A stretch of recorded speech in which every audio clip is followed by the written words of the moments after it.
Today, we are proud to provide an exclusive first glimpse of another important step into Skoda's electric future. Our formerly called A0 BEV that will be introduced in 2025. So this year, the Elrock, next year, our car that we are going to show in a second. I know this has been hotly anticipated since we first presented the statue and the concept last year.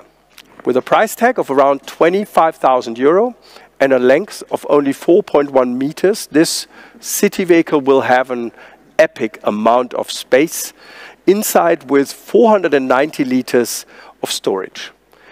With a maximum range of more than 400 kilometers, our new subcompact SUV will offer an equally attractive and affordable package to all those who want to go electric. But it will also offer an epic digital experience with features such as a mobile digital key and bi-directional charging.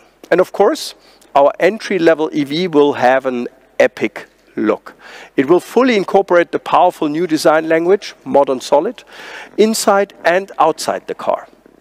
But I think you should see our design study for yourself. As a reminder, all of our BEV models bear a name that starts with an E for electric.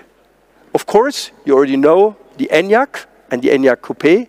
The next in line will be the Elrock when it premieres later this year. Now, let me show you the design study for the latest model, which will follow in 2025 in line with our practice.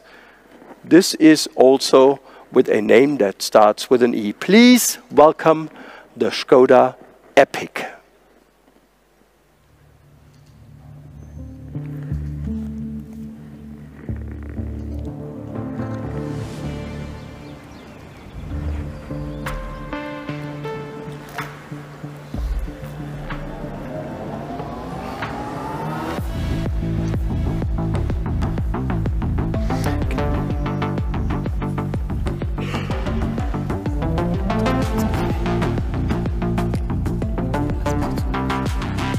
Besser nicht, ne? Die Jahreszahl stimmt ja auch nicht.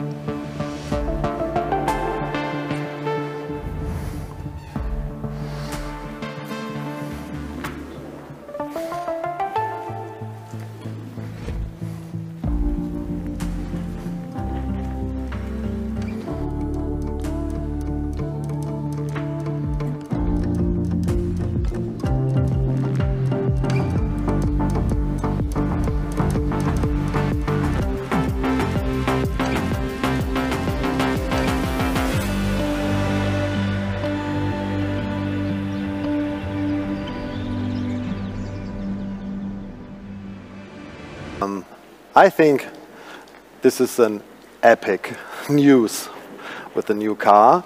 And we have many questions. As mentioned to the beginning, we are now coming to our Q&A session.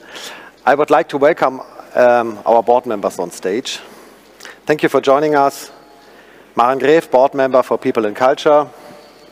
Carsten Schnarke, board member for Procurement.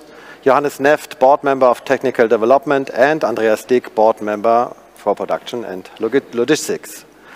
And I think time's running out, so we start with the questions. First, Klaus. How do you intend to survive in today's market with the increasingly strong competition from China and the price war started by Tesla?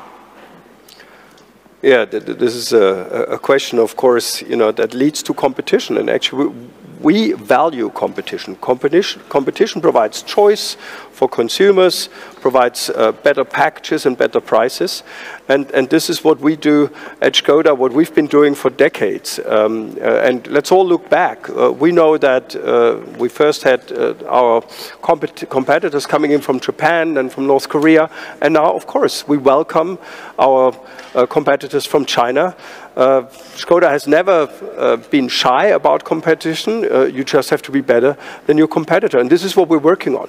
And I think today we were able to forward or to show our product lineup, our portfolio. For us, it's about providing choice, be it a battery electric vehicle, a plug-in hybrid, a mild hybrid, or a combustion engine. And this is where we have a strong hold in the market. So Skoda is not shy when it comes to competition. Thank you. Martin, when are the new Kodiaq and Superb models hitting roads of Europe, Australia and India, which are among our largest markets?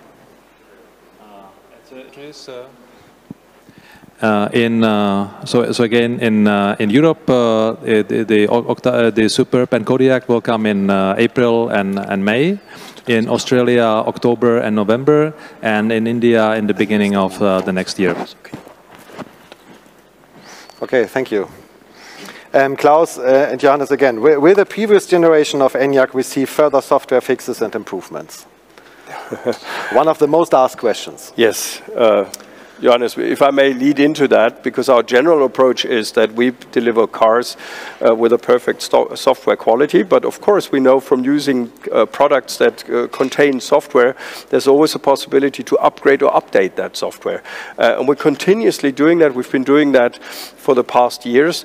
Now about the preconditioning, which is always something that people ask us about, a software generation before the 4.0 for our MEB cars. We're working on this. We still haven't found the perfect timing and the perfect moment. But together with our group colleagues from the bigger group Volkswagen and our software colleagues, we are still looking into that, and we will keep you posted on that. Yeah, I only will add that this is a continuous process. We are always looking on improving our products, and we are always trying to find ways to bring all these improvements into the cars. Thank you. Carsten, what is the situation in the semiconductor market and supply chain after the war in Ukraine, the crises? Yes, good news. Full on track again. So the supply chain is doing what the supply chain has to do to support our production and sales activities on the road to success. What is more important is not that we manage the crisis and the crisis is over. We established parallel to the supply crisis over the last 3.5 years. We installed processes and measures so that we are able to handle the next crisis, which are behind the next curve on every of these roads. So the right teams, the right spirits, contracts with our partners, which are strategically important for us, so that we have the right instruments to be aware and also prepared for what's coming in the future. And I think this is a right strategic decision we have made in the past for the future. Thank you. I like your speed. Many questions, so going on. Maren, could you please tell us about the stability outlook of Skoda Autos personnel? Do you plan to reduce or lay off staff or to recruit? So thank you for the question. First of all, we have to mention that, of course, this is a standard process that we reassess our strategy regularly and then align them with the future needs. And therewith, we are now in the middle of the biggest transformation that we ever have in the automotive industry. And we have to admit that it's only possible to be successful in this changing landscape by working efficient and by performing well. So coming up to this, it's really our aim and our approach that we are working closely together with our trade union, with our social partner COVO. And regarding this, all the staffing issues, all the staffing needs, we analyze together, we align together. And of course, our primary aim is to ensure the maximum of our employment. So of course, it may be that regarding to efficiency, would it be necessary to gradually align the number of workforce, but this is done or will be done by our normal standard processes like natural turnover or using the demographic curve. On the other hand, of course, one of our key elements in the future will be to and upskill our employees that they meet the future skills. And thanks to our Skoda Academy, we are well prepared for this. Only to give you an example in numbers, we already trained 25,000 employees regarding the electromobility. So this reflects that Skoda Auto is going a very social, responsible way to transformation while avoiding potential layoff. Thank you. Thank you.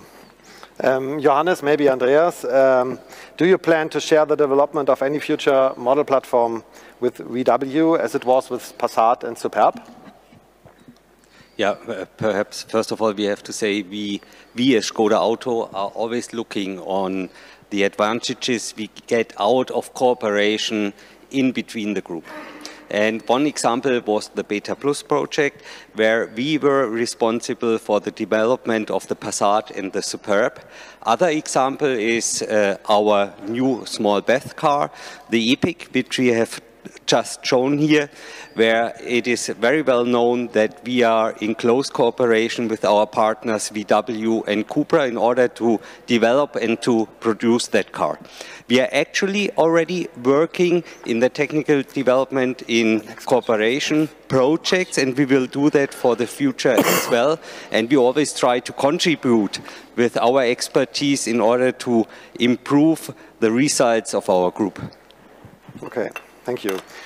Klaus, maybe, what is Skoda's policy about the PHEVs in the future? Yeah, I think the PHEV, the plug-in hybrid technology, is the perfect bridge between combustion engines and the future battery electric vehicle, solely on battery electric. And we have just introduced the Kodiaq and the Superb with a plug-in hybrid that has got an E-range of more than 100 kilometers. I consider this, and if I look at our order intake, something that is very promising. Our customers out there, they appreciate exactly that, to have the possibility to cover your everyday range, which rarely exceeds 100 kilometers, with your E possibilities, with your E range. And if you go longer distance, you don't have to be afraid of range anxiety. You cover it with your combustion engine. And of course, bottom line, if you look at WLTP, it's very, very low on emissions and CO2 emissions especially. Okay, thank you. Holger, earlier you have mentioned different IT partners with which Skoda is cooperating on various projects. Is this the effective way to cooperate also in the future, or are you planning to combine everything to a workforce maybe for one company?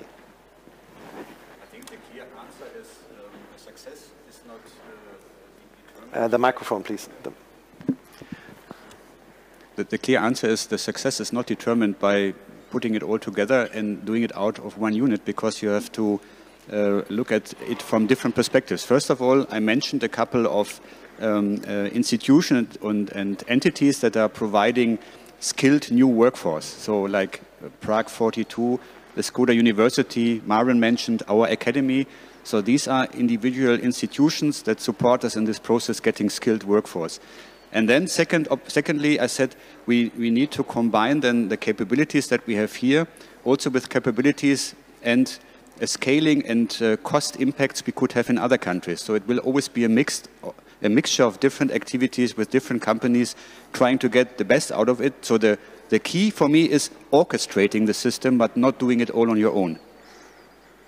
Okay, thank you. Martin, how about re-entry in Uzbekistan?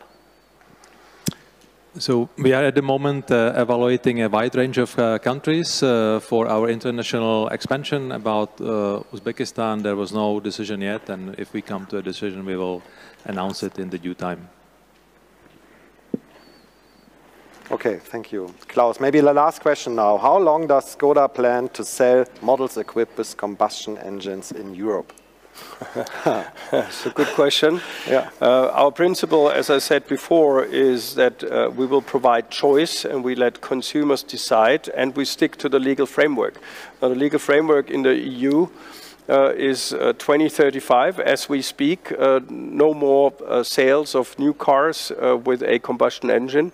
And this is something that we, of course, accept.